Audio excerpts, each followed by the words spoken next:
Ir-rapporti ta' frodi lill-Pulizija żdiedu b'10 darbiet f'10 snin bejn l-2011 u l-2021.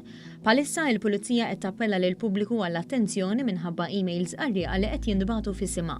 Fi-stqarrija ntqal li dawn l-emails qed jinbagħtu f'isem il-Korp tal-Pulizija b'rabta ma' investigazzjonijiet jew każijiet il-qorti u jitolbu li jsir kuntatt fuq indirizz elettroniku fals.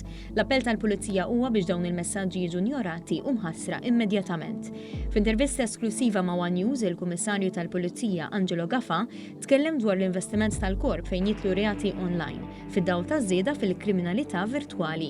Hemm ċertu reati li ftit li xejn tista' tagħmel biex tipprevenihom għajr li teduka aktar lill-pubbliku li noħorġu aktar awareness campaigns u dak nagħmluh kontinwament. U propju jekk nitkellmu pereżempju fuq il-frodi, is-sena oħra kellna il-fuq minn 2000 rapport, kważi 2400 rapport. Jekk inqabblu l-ammont ta' frodi li kellna 10 snin qabel fl-2011, kellna 270 każ. Mela allura qed nitkellmu 10 darbiet aktar.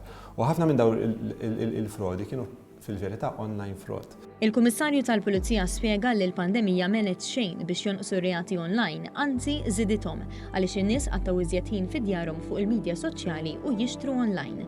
Matul din is-sena il-Korp waqqaf taqsima speċjalizzata fuq reati online fih dan id-Dipartiment ta' Reati Kriminali Finanzjarji li llum għandha uffiċjali dedikati speċifikament biex jinvestigaw frodi online. Fl-istess ħin qed tissaħħaħ it-taqsima tas-cybercrime. Tradizzjonalment, is-cybercrime unit tal-Korp kien ikollha spettur jew tnejn, illum għandek 4.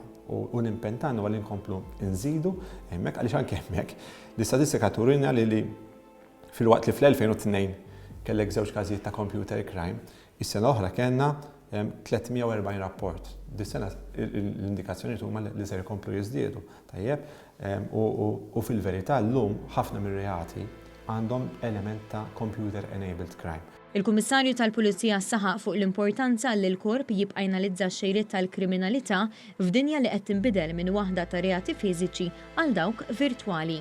Qal ukoll li pajjiżna jinsab fuq quddiem fejn tidħol il-blockchain analysis. Il-Korp tal-Pulizija għandu blockchain analysis unit għaliex illum qed naraw ukoll